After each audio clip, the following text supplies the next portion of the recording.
नमस्कार दोस्तों, बेबाक भाषा के दो टूक कार्यक्रम में आप सबका दिल से स्वागत है, सलाम है। एक बात बिल्कुल साफ है कि भारत रत्न की जो रेवड़ियां बट रही हैं वो अपने आप में ऐतिहासिक हैं। शायद भारत के इतिहास में पहली बार हुआ कि एक महीने के भीतर 5 लोगों को भारत रत्न दिया गया। और देखिए, जिस तरह से किसान नेता चौधरी चरण सिंह को दिया गया है, जिस तरह से पीवी नरसिम्हा राव को दिया गया है, यानी 2 पूर्व प्रधानमंत्रियों को दिया गया, और इससे पहले हमने देखा ही है लाल कृष्ण आडवाणी को दिया।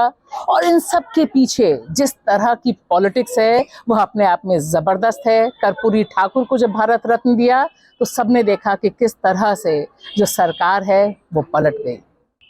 तो एक तरफ तो भारत रत्न की रेवड़ियां बट रही हैं और इस बहाने राजनीतिक हित साधे जा रहे हैं, जो बहुत साफ दिखाई दे रहा है कि आरएलडी जयंत चौधरी बीजेपी के साथ जाने के लिए तैयार हैं। और उसी के साथ साथ जिस तरह से राजनीतिक घटनाक्रम बदल रहा है, पीवी नरसिम्हा राव के ऊपर दांव चला गया है, उसका दक्षिण की राजनीति पर सीधा सीधा असर पड़ेगा।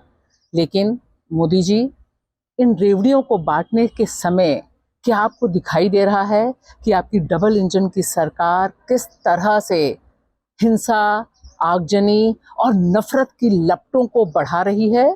जी हाँ, मैं यहाँ बात कर रही हूँ उत्तराखंड में चल रही आपकी सरकार। जिस तरह से हल्द्वानी जल रहा है, सुलग रहा है, जाने जा रही हैं, उस पर थोड़ा विचार कीजिए, क्योंकि यह जो डबल इंजन की सरकार है उसने पूरी तरह से अपनी नाकामी को सबके सामने बेनकाब किया है। किस तरह से एक समाज के खिलाफ बुलडोजर चलाया है, यह बहुत दुखद है।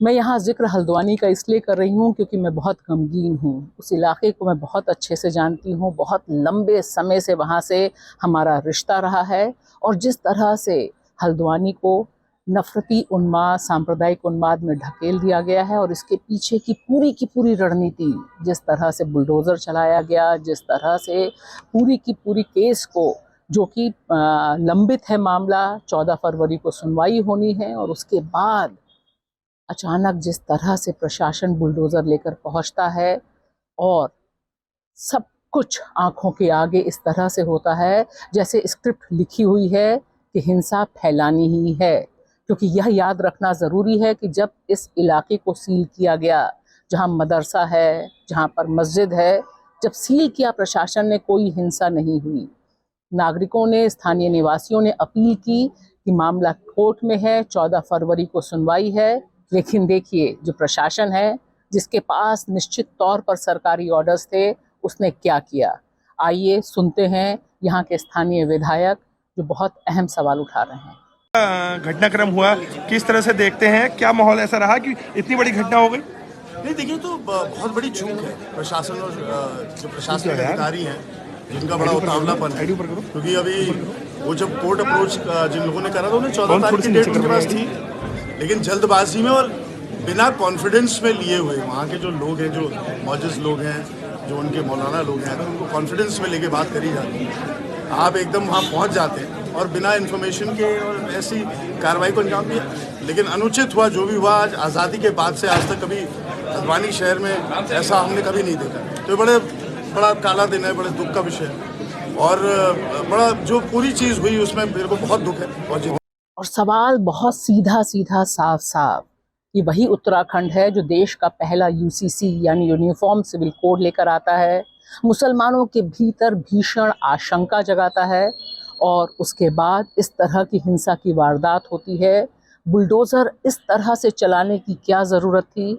स्थानीय लोगों को भरोसे में क्यों नहीं लिया गया? जो वहाँ के विधायक कह रहे हैं, उन मुद्दों पर ध्यान क्यों नहीं दिया गया? लेकिन उसके बाद भी आप देखिए, जो पूरा का पूरा प्रचार तंत्र है, वहाँ की जो डीएम महोदया हैं, वह किस तरह से इल्ज़ाम लगा रही हैं और एक नफरती उन्माद को और बढ़ावा दे रही हैं। सर, उत्तराखंड में एक वायलेंस देखने को मिला मदरसा को लेकर। यूसीसी के जस्ट नेक्स्ट डे इंप्लीमेंट होने के बाद शूट एंड साइट का ऑर्डर वहां सरकार ने निकाला। देखिए, मैं सीधे तौर पे कहता हूं, इस देश का सामाजिक ताना बाना टूट रहा है, बिखर रहा है। हल्द्वानी जैसी जगह जिसके बारे में पहले कोई कल्पना नहीं कर सकता था। शांति सौहार्द का पर्याय हुआ, ऐसी छवियां आ रही हैं। किस प्रकार के देश का निर्माण कर रहे हैं? क्या यह अमृतकाल है या विषकाल बना रहे हैं? मैं ये सवाल पूछता हूं केंद्र की भी सरकार से और उत्तराखंड की धामी सरकार से भी। इस मामले में बहुत ध्यान से देखिए यह बयान जो भाकपा माले का बयान आया है, जिसने साफ साफ शब्दों में कहा है कि जिला प्रशासन किस तरह से या तो विफल था या उसकी मंशा थी इस तरह की हिंसा फैलाना। क्योंकि जब इलाका सील है, जब मामला कोर्ट में है, उस समय ऐसी क्या ज़रूरत थी कि आप आनन फानन में बुलडोज़र चलाएं। और निश्चित तौर पर जिस तरह की हिंसा हुई है, जिस तरह से जाने गई हैं, वह दुर्भाग्यपूर्ण है। लेकिन इसकी जिम्मेदारी किसकी है? लॉ एंड ऑर्डर प्रशासन का काम है। क्या प्रशासन को पता नहीं चला कि वह बुलडोज़र चला रहा है और इससे हिंसा फैलेगी? और वह भी तब जबकि उस पूरे इलाके में लंबे समय से हिंदू और मुसलमान साथ साथ रहते आए हैं। ये सब जिस तरह से चुनाव को देखते हुए हो रहा है, उससे ऐसा लग रहा है कि आने वाले दिनों में 2024 में यह जो बुलडोज़र राज है, ये और ज़्यादा खून का प्यासा हो जाएगा। यहाँ जब मैं जिक्र कर रही हूँ बुलडोज़र राज का, देखिए एमनेस्टी इंटरनेशनल की यह रिपोर्ट, यह बताती है कि किस तरह से देश में और ख़ास तौर से उत्तर भारत में जो बुलडोज़र चल रहा है, उसके निशाने पे सिर्फ़ और सिर्फ मुसलमान हैं। इसके मुताबिक 128 मामलों में बुलडोज़र चला सिर्फ मुसलमान इलाकों में, सिर्फ मुसलमानों को नुकसान पहुंचाने के लिए।